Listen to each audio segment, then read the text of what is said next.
Kingdom of Denmark. Folks, amateur hour is over. You don't speak on behalf of this U.S. Senator or the Congress. You can say it may be the position of the President of the United States that Greenland should be a part of the United States, but it's not the position of this government because we are a co-equal branch. And if that were to come to pass, there would be a vote on the floor to make it real. Not the surreal sort of environment that some deputy chief of staff thinks was cute to say on TV. This may look like a sharp rebuke on the Senate floor, but it's actually a stress test for how power is exercised in a constitutional system. What's really being tested here is whether foreign policy is driven by institutional responsibility or casual assertion. This raises broader questions about alliance credibility, separation of powers, and the cost of rhetoric in a rules-based order. In this video, we'll break down how authority is supposed to work and what happens when it doesn't. I appreciate the opportunity to come to the floor and talk about a couple of things. Earlier today, we had a classified briefing on the situation in Venezuela, and I have to say that I'm very impressed and thankful for the expertise, the resources, and the work that was done by men and women on the ground. It was truly an extraordinary operation that couldn't have been done by any other nation than the United States. I hope those who were injured, I understand they are recovering, that some have been released from the hospital. I hope that they heal up safely, and they know that we're eternally grateful for bringing a transnational criminal to justice, hopefully so, as he goes through our court system. But, Mr. President, I'm also here to talk about what I think is amateurish behavior with respect to the treatment of our NATO allies. And it has to start with an interview that I saw with one of the President's senior policy advisors, Stephen Miller, on CNN a couple of nights ago. Mr. Miller said that the U.S. government, obviously, Greenland should be part of the U.S. That is absurd. We have to go back and take a look at the relationship to Greenland. And why am I coming to the floor, a senator from North Carolina? Because since 2018, I have been the Republican leader for the Senate NATO Observer Group. I've gone to every NATO conference. I've gone to the Security Conference. I've met with almost all of the leaders of the countries who are part of the 32-nation coalition known as NATO, the North Atlantic Treaty Alliance Organization. Now let's talk about why I think it was an amateurish comment and something that a deputy chief of staff and senior policy advisor should not have taken the position on. Number one, he doesn't speak for the U.S. government. He speaks for the President of the United States, and on that basis he can. But when he says that the U.S. government thinks that Greenland should be a part of NATO, he should talk to people like me who have an election certificate and a vote in the U.S. Senate. Because I know what he either doesn't know or he should know. And if he did know, I can't imagine why he'd make the comments that he did the other night in a television interview. Let me give you some facts about Denmark, for example. Denmark, who has responsibility for Greenland, although Greenland is an autonomous territory under NATO, it's a part of the Kingdom of Denmark. But let's talk about Denmark for a minute. Denmark was one of NATO's most disproportionately high contributors in Afghanistan relative to its population size and force structure. What do I mean there? There's been one time in the 75-year history of NATO that the NATO allies responded to the Article 5 commitment, which means when one of our NATO allies are attacked, we go there to defend them. It's been exercised one time in the history of the alliance to come to the aid of the United States in the war on terror in Afghanistan. Since their first mission began, more than 18,000 Danish soldiers have deployed to Afghanistan with American and British forces. Throughout their deployments in Afghanistan, 43 of their soldiers lost their life fighting aside American soldiers defending our freedom and holding the Taliban and al-Qaeda responsible for the events of September the 11th. 43 soldiers losing their lives. There are only about 5 or 6 NATO countries who lost more. And what's remarkable about this is a country of about 6 million people. On a per capita basis, Denmark suffered over 6 times the fatality rate of Germany and more than 3 times the fatality rate of France, matching or exceeding losses much larger allies with far greater resources. So despite its small military, Denmark has deployed forces to some of the most dangerous kinetic combat zones, particularly Helmand Province, fighting alongside UK units At the height of the insurgency, Danish forces accepted frontline combat roles. Some lost their lives as a result of it. Not low-risk, symbolic missions. For a small democracy, sustaining this level of risk over more than a decade reflects a serious commitment to NATO and a serious commitment to the safety and security of the United States.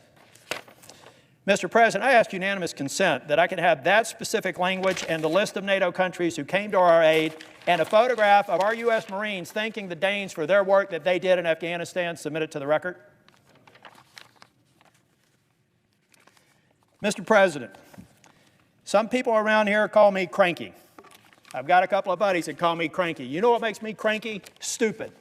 What makes me cranky is when people don't do their homework.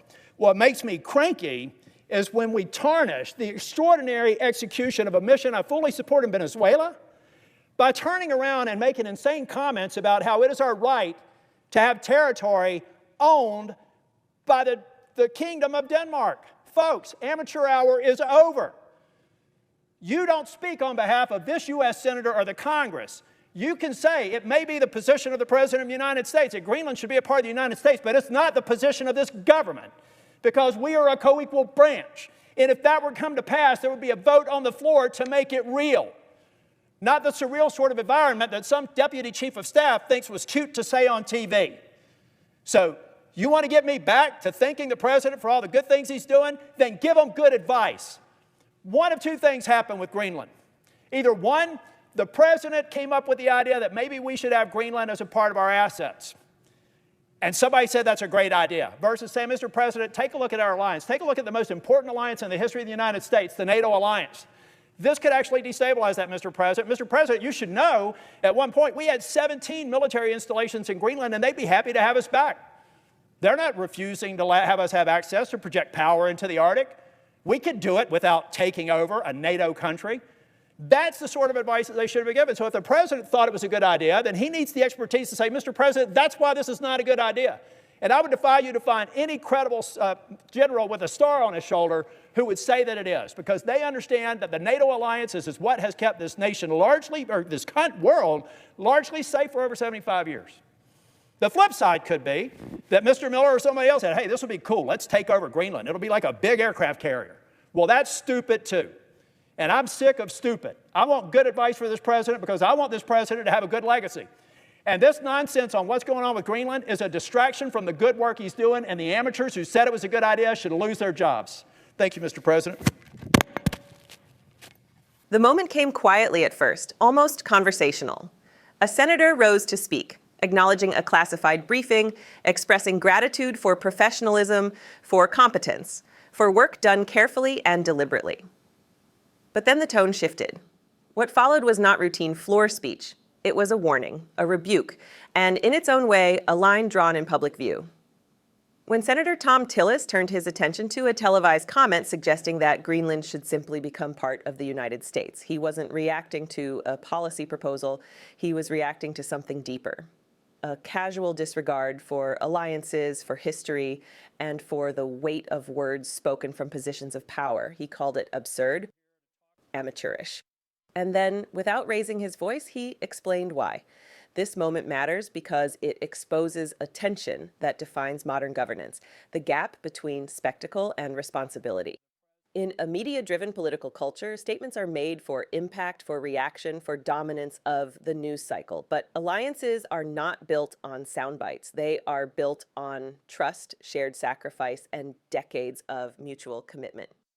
Tillis reminded the chamber and the country that words spoken lightly can carry consequences far heavier than the speaker intends. He did not speak as a partisan performer.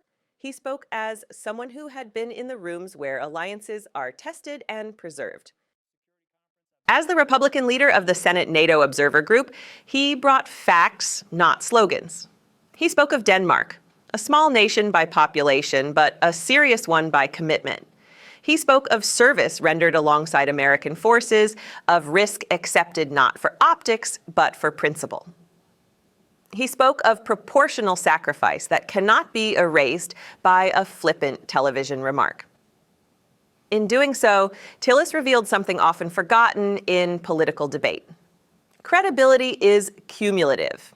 It is earned over years, sometimes decades, and it can be damaged in seconds. When a senior advisor speaks as though territory is a bargaining chip or alliances are obstacles rather than assets, it sends a signal, not just to voters at home, but to partners watching from abroad. And those partners remember, this was not a rejection of American strength. It was a defense of it. Tillis made clear that the United States does not project power by undermining its closest allies. It leads by respecting them. He reminded listeners that cooperation in the Arctic, access to strategic regions, and collective security do not require ownership or domination. They require trust. And trust, once fractured, is difficult to restore. Perhaps the most striking moment came near the end, when frustration finally surfaced. Not as anger, but as fatigue. A fatigue with what Tillis called stupid. Not as an insult, but as a description of thoughtlessness, of ideas floated without homework. Of comments made without understanding the systems they strain. His message was simple. The era of improvising foreign policy on television should be over. This is where the moment transcends the specifics of Greenland or NATO. It becomes a commentary on leadership itself. Good leadership demands restraint. It demands listening to those with expertise. It demands knowing when a clever line is less valuable than a careful one. Tillis wasn't challenging authority, he was defending institutional balance. He reminded the audience that the United States is governed by co-equal branches, by deliberation, by votes, not by offhand declarations. And in that reminder lies a broader truth about democracy. Power without accountability invites recklessness. Advice without expertise invites instability. When decisions are shaped by impulse rather than understanding, even strong systems begin to strain. Tillis made clear that safeguarding the nation's legacy means more than achieving wins. It means avoiding unnecessary fractures. This was not an attack on a president's intentions. It was a demand for better counsel, a demand that those closest to power understand the gravity of their proximity. When Tillis said he wanted the president to have a good legacy, it was not rhetorical. It was a recognition that legacies are shaped as much by what leaders resist as by what they pursue. In the end, this moment stands as a reminder that seriousness still exists in American politics, that there are voices willing to pause the noise and say, this matters. Alliances matter, history matters, words matter. Because leadership is not proven by how loudly an idea is announced, but by how carefully its consequences are weighed. And a nation that forgets that risks trading long-term stability for short-term applause. If you believe these moments deserve context, depth, and honesty, support our work. Subscribe to Liberty Report USA and stay with us as we continue to expose the truth behind the headlines.